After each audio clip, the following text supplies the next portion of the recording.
Manufacturing Corporation, ISO certified, world-class quality. Aksyon! Balita Evening Edition. Magadulong sa inyo sang mga nagapanguna nga balita lokal, national, international, sports, kag entertainment. Aksyon! Balita Evening Edition. Kag karon ang inyo news team. Una sa balita, una sa aksyon.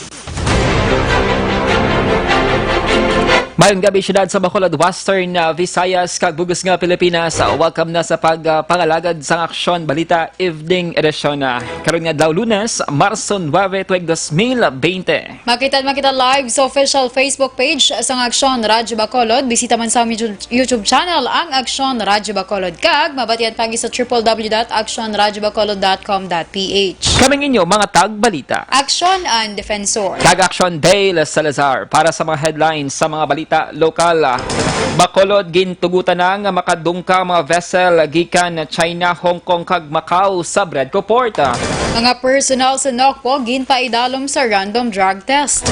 Sa balita national, DOH ginanunsyo ang pulo kapanibago nga kasang COVID-19.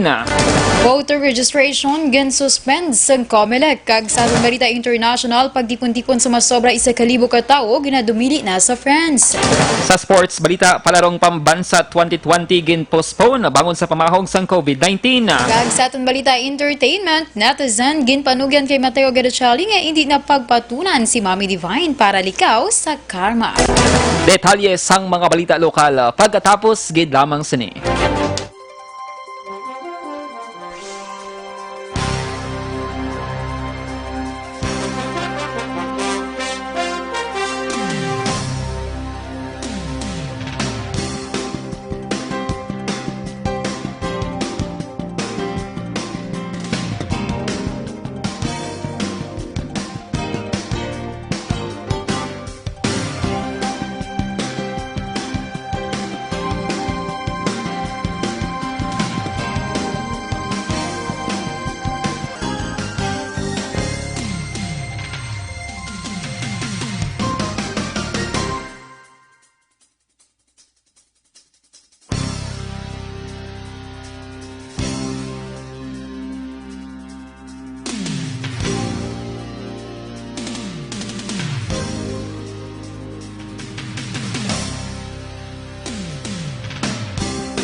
Ikaw na ginapamatian namon ginasandigan. Tingog sang probinsya kamatuuran ginapalap na. Minsay nga may dala paglaong kag kasanag. Tinuig na nagligan, ikaw gihapon ang ako nga istasyon. Sa pagbudlak sang adlaw, sa pagduhaw sang biton. Mga balita nga may dala inspirasyon.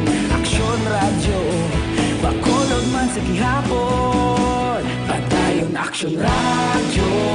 Bacolod saludo sa imo, padayon Aksyon Radio. Salamat isa pagserbisyo. Patas kag balanse, matuod na mensahe, wala sang ginadampingan. Padayon Aksyon Radio.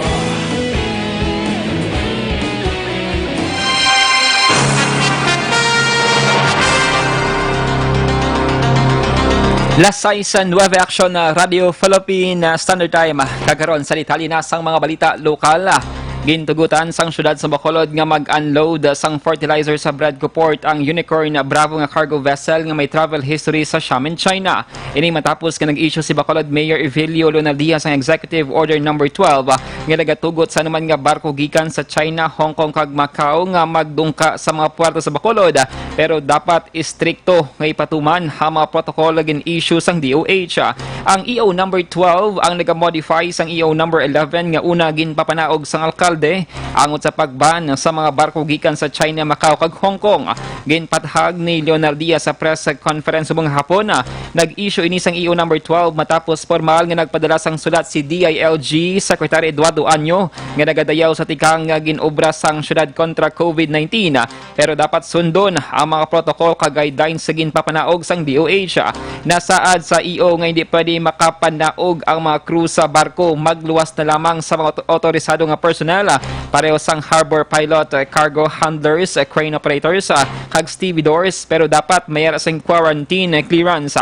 Suno kay PCG Negros Head Johnson Benjamin, subong adlaw Marso 9 nag-umpisa na sa pag-unload ang cargo vessel sang abuno nga ginapaabot matapos sa sulod sang 3 ka daw. Suno kay Benjamin, nag-deploy sila sa area sang personnel sang PCG kag Bacolod PNP para masiguro nga masunod ang mga guidelines sang Department of Health. We are left with no choice but to follow orders. So we just want to reiterate that when we did Executive Order number 11, it was motivated by the sincere desire and concern to entertain any slightest possibility. Dapat yan si Bacolod Mayor Evelio Leonardia. Nagrekomendar ang Bacolod Interagency Task Force Against COVID-19 kay Mayor Evelio Lunardia nga i-postpone ang mga Japanese employers sa pag-hire sa skilled workers sa Negros Occidental sa mabot nga Marso 12. Inibilang paghalong sang syudad sa COVID-19 kasunod nga ang Japan ang may kumpirmado man nga kaso sang masakit.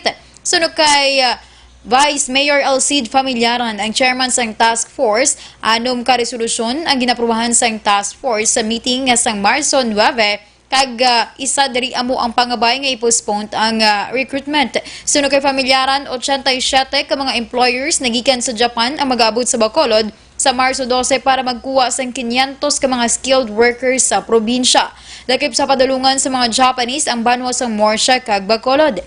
Ginpahayag ni Mayor Evelio Lunardia nga iya ginapaboran ang resolusyon sang task force bangod prioridad sang syudad ang ikaayong lawas sa publiko.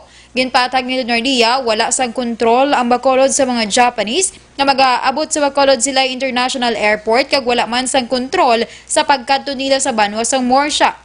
Suno pa sa alkalde, ang mahimo lamang sang syudad amo ang pagpangabay sa mga hotel sa Bacolod nga hindi pag-akomodahon ang mag-aabot ng mga Chinese o kon Japanese national. Ang resolusyon ang natalana nga isometer kay Governor Eugenio Salazar kag Morsha Mayor Jerry Rojas. May Japanese study nga maabot this coming March 12. 87 Japanese consular employers. Ginpas nila mon that we are suggesting that they are going to postpone their visit here. Amo nang recommendation naman sa kay Mayor. Ang kabahin sa pagpahayag ni Bacolod Vice Mayor Alcide Familiaran. Sa dugang pagkabalita lokal, ginamonitor sa karon ng dugang nga 3 ka mga persons under monitoring kon PUMs bagon sa COVID-19 diri sa mga syudad sa Bacolod.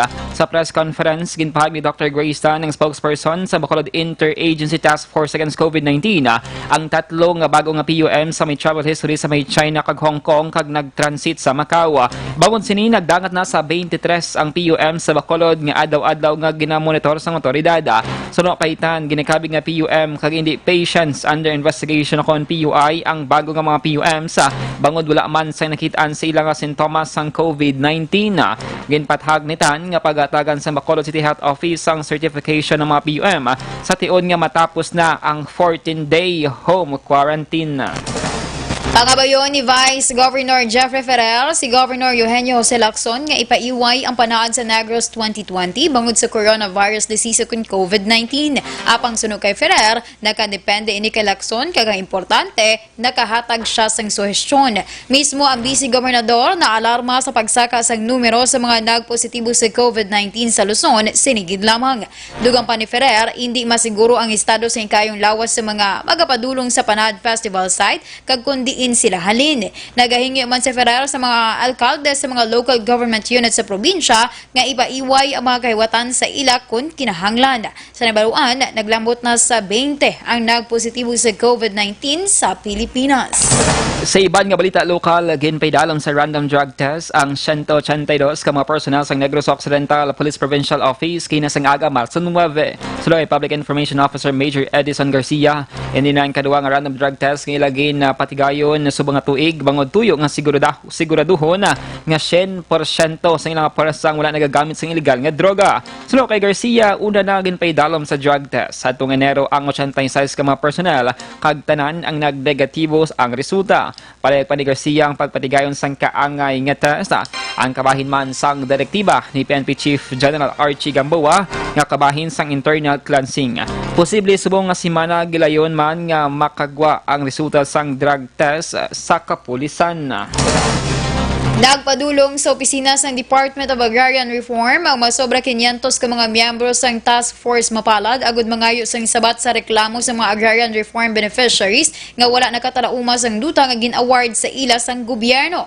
Suno kay Maria Teresa Tarlac, ang chairperson ng Task Force Mapalad Negros, tuyo nila nga matagan ang issue sa pila ka mga CLOA holders nga wala nagabenepisyo sa gin-award nga duta sa ila tungod gwardyado sa mga Blue Guards, samtang ang iban ginpasakaan sa kaso. Dugang pa ni Tarlac nga ang ila pagpasimpalad nga makigdialogo sa opisina ni Provincial Agrarian Reform Officer Teresita Mabunay agud nga mahatagan sang paglaom ang mga CLOA holders nga masolusyonan ang ila problema. Una sa balita, una sa aksyon. Lasay sa 16 Aksyon Radio Philippine Standard Time sa imo pag-exercise hindi magkalipat nga mag-detoxify. Ugali ang pag-inom sang DTX 500 bago ng DTX 500 ang nagatino sa imo dugo nagasilhig sa mga impurities sa toxin sa imo nga atay. Iniman na nagabulig panubos sa mga blood sugar bangon sa organic compounds nga visin, charantin kag polypeptide. Gani sa may mga mataas nga cholesterol, mataas nga blood sugar bangon sang diabetes, mag DTX 500 capsule sa kada adlaw. Ang produkto nga DTX 500 ang pwede na ma-order online kag ma-deliver sa inyo nga balay. Magbisita lamang sa www.kalusuganyan.ph or pwede man i-check ang Kalusugan Yan Facebook page. Detalye sa mga nagapanguna nga balita nasyonal pagkatapos gid lamang sini.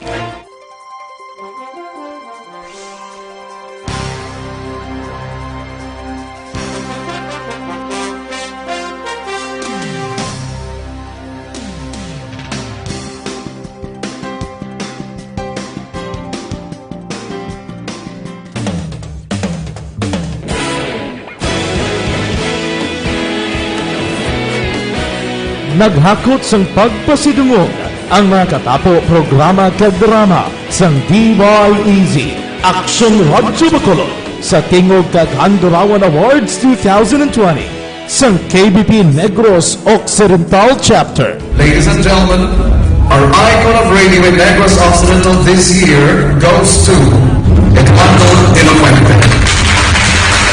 Pagdayon Aksyon Radyo Bacolod Saludo. Ginpasidunggan bilang icon of radio si Eduardo de la Fuente, Anchorman of the Year Art Tayhupon, Reporter of the Year Brian Morden, News Presenter of the Year Boy Duran, Special Awards for Administrative Nani Kirao, Best Radio Drama ang Timbangan sang Katarungan, Best News Program for AM Aksyon Balita Banat Bulid ni Aksyon Rex Cantong kag Best Entertainment Program for AM This is My Life ni Tita Wilma Sugaton.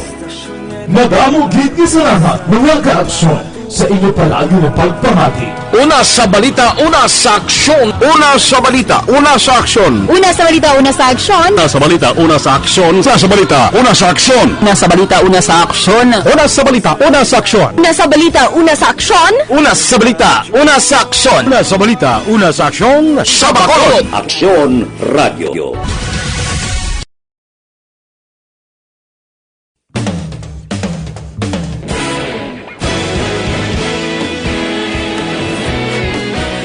Naghakot sang pagpasidungog ang mga katapo programa kag drama sang DYEZ Aksyon Radyo Bacolod sa Tingog kag Handurawan Awards 2020 sang KBP Negros Occidental Chapter. Ladies and gentlemen, our icon of radio in Negros Occidental this year goes to Eduardo de la Fuente. Pagdayon Aksyon Radio, Bacolod Saludo. Ginpasidunggan bilang icon of radio si Eduardo de la Fuente, Anchorman of the Year, Art Tayhupoy, Reporter of the Year, Brian Morden, News Presenter of the Year, Boy Duran, Special Awards for Administrative, Nani Kirao, Best Radio Drama ang Timbangan sang Katarungan, Best News Program for AM, Aksyon Balita Banat Bulid ni Aksyon Rex Cantong kag Best Entertainment Program for AM, This is My Life ni Tita Wilma Sugaton. Nag-amugit ni salamat mga ka-aksyon sa inyo palagi na pagpamati. Una sa balita, una sa aksyon. Una sa balita, una sa aksyon. Una sa balita, una sa aksyon. Una sa balita, una sa aksyon. Una sa balita, una sa aksyon. Una sa balita, una sa aksyon. Una sa balita, una sa aksyon. Una sa balita, una sa aksyon. Una sa balita, una sa aksyon. Una sa balita, una sa aksyon. Sa Bacolod. Aksyon Radio.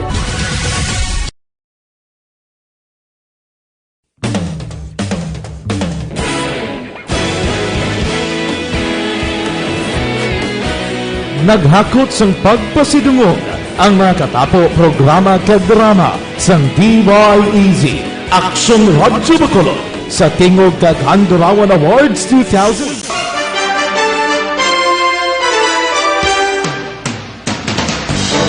Las 6:21 Aksyon Radio Philippine Standard Time. Kagaron sa detalye na sa mga balita national. Ginanunsyo sa Department of Health subong adlaw nga may sang dugang nga napulo ka mga kaso sang coronavirus disease kon COVID-19 sa Pilipinas. Suno kay Health Assistant Secretary Maria Rosario Vergeri, ang tanan nga resulta sang panibagong nga kaso ang ginpagwa subong adlaw matapos natipon ang mga sample sa linsang Marso 6, 7 kag 8. Suno kay Vergeri nga nag-umpisa naman ang contact tracing kag sa inisyal nga report para sa panibagong nga mga kaso. 468 ka contacts ang na-identify na kag 113 na ang naasasa. Antes ginpalayag ang panibag-o nga mga kaso, may napulo na ka mga kumpirmado nga kaso sang COVID-19 sa pungsod. Katunga sa ilang mga Filipino samtang ang bilin ng mga foreign nationals nga nakabiyahe sa iban nga pungsod nga may kaso sang coronavirus o kung may contact sa mga nalatan sang masakit. Epektibo Marso Martes nga adlaw suspendido na ang voter registration sa Commission on Election kasunod sa pagsaka sang kasong sang coronavirus disease sa pungsod. Sunod kay Comelec spokesman James Jimenez, ang suspension magalawig tubtob Marso 31. Ginpanugyan ni Jimenez sa publiko nga maghalong kag limitahan ang pagkato sa mga lugar nga madamo sang tawo agud malikawan ang posibilidad nga matapikan sang virus. Ang voter registration period nag-umpisa Enero 20 subong nga tuig kag ang original nga schedule ang magalawig tubtob Setyembre 30 tuig 2021.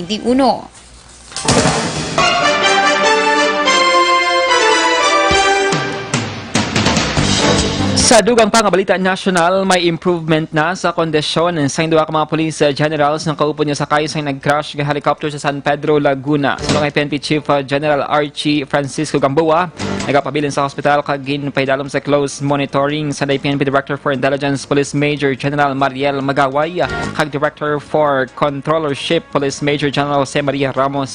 Sa uling update ginakuha sa PNP angot sila kondisyon nakitaan ng mga inisang improvement sa piyak nga pareho nagapabilin sa intensive care unit o kon ICU sa hospital. Samtang ginpahayag ni Gamboa nga ang piloto sa chopper nga si Police Lieutenant Colonel Ruel Zelatara, co-pilot nga si Police Lieutenant Colonel Rico Makawili kag ang crew nga si Master Sergeant Luis Sona ang magapaidalong pa sa test sa medical procedures apang stable lang ilang mga kondisyon. Si PNP spokesman na Police Brigadier General Bernard Banaf naman ang nakagawa naman sa St. Luke's Medical Center sadtong Sabado sang hapon. Samtang sadtong Biyernes na discharge na sa hospital ng aid de camp ni Gamboa nga si Police Captain Kevin Gay Ramara. Nagatubang sa media subong adlaw si Gamboa nga mayara sang sling sa iya nato nga kamot. Ginaduso ni Quezon City Representative Presyo si Polito Castelo sa Kongreso nga ilibre sa pagbayad sang import duties kag local taxes ang face mask, sanitizer kag iban pang health products. Sano kay Castelo kung ilibre sa buwis ang nasambit nga mga produkto, masiguro ang nagakaigo nga supply sa mga ini, stable nga presyo kag marikawan ang hoarding sa panahon sang krisis.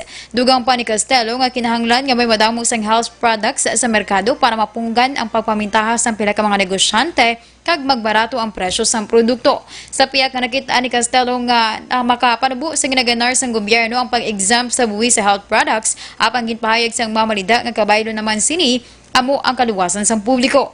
Nagwa ang panawagan ni Castelo matapos i-rekomendar sang Department of Health nga magdeklara sang state of public emergency kasunod sang kaso sang local transmission sang COVID-19. Una sa balita, una sa aksyon.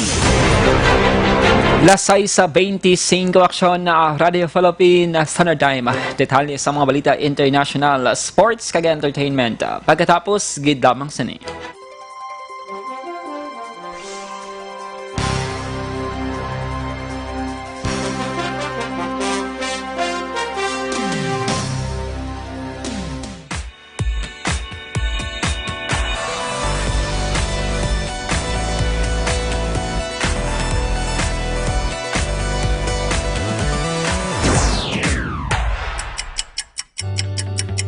Yari ang mga programa nga inyong bantayan diri sa DYEZ Aksyon Radio Bacolod.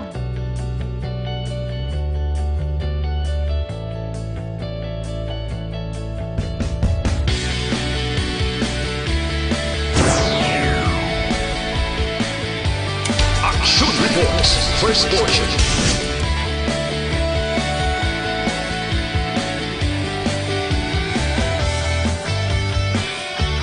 Action Reports, second portion. Aksyon Balitang Bayan, numero 1. Aksyon Balitang Bayan, numero 1.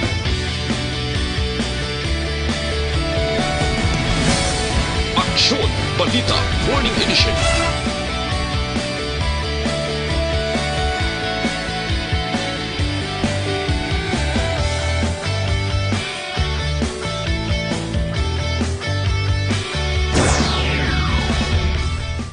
Aksyon Hotline.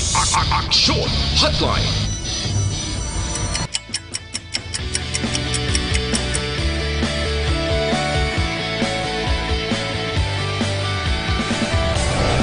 Aksyon Balita Banat Buling.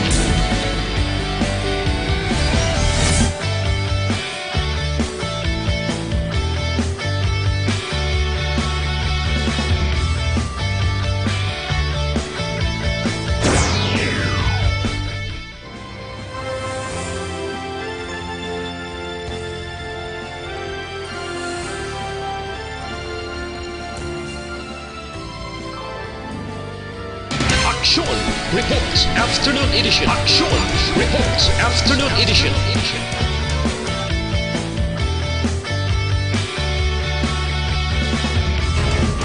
Aksyon Balita Evening Edition.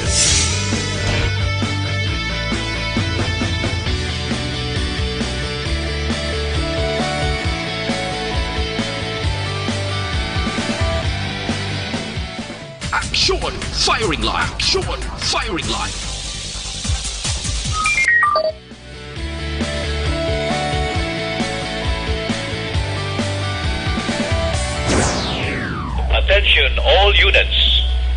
Attention all units. This is base control. Please proceed to Area 1 immediately. Aksyon! Night Patrol!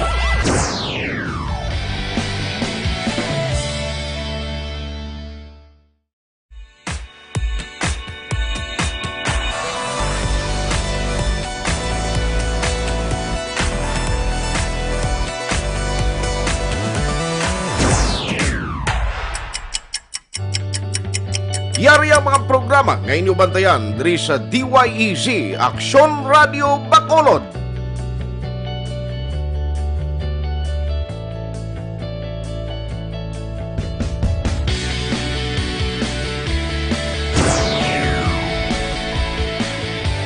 Action Reports, first portion.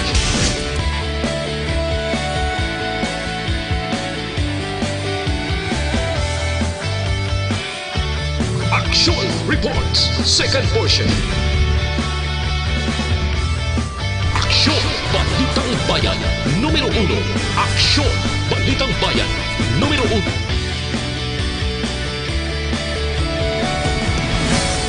Aksyon Balita Morning Edition.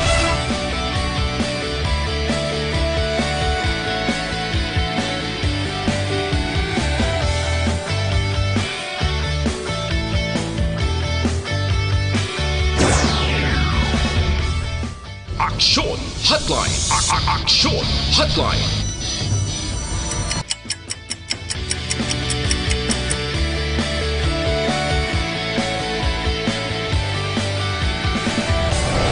Aksyon Balita Banat Huli.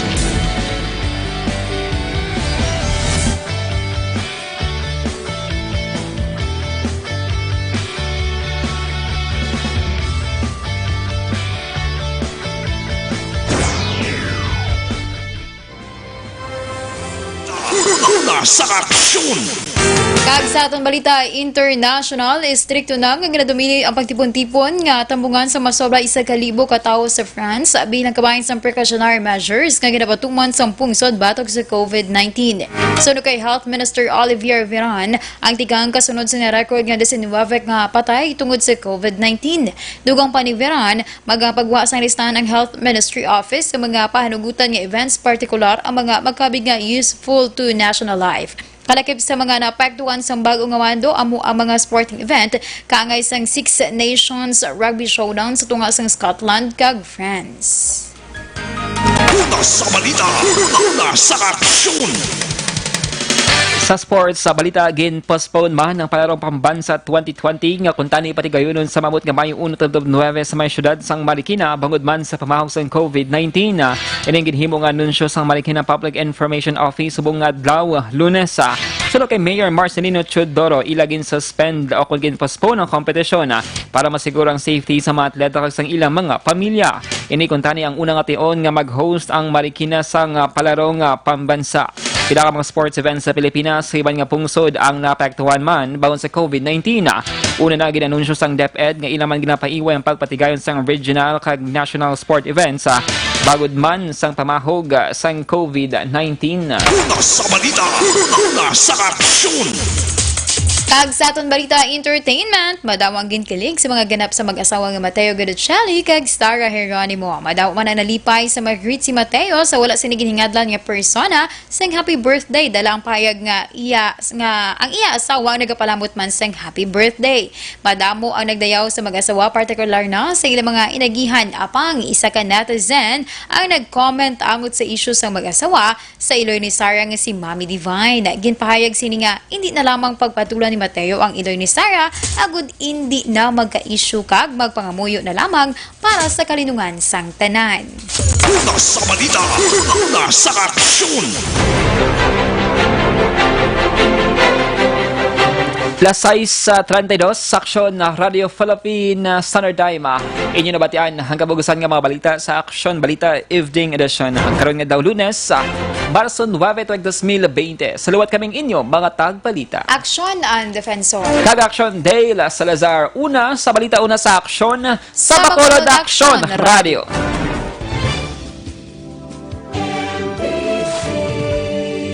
Manila, Broadcasting Company. Sa balita, komentaryo, isyu, serbisyo publiko. Aksyon Radio! Sa Bacolod, Aksyon Radio!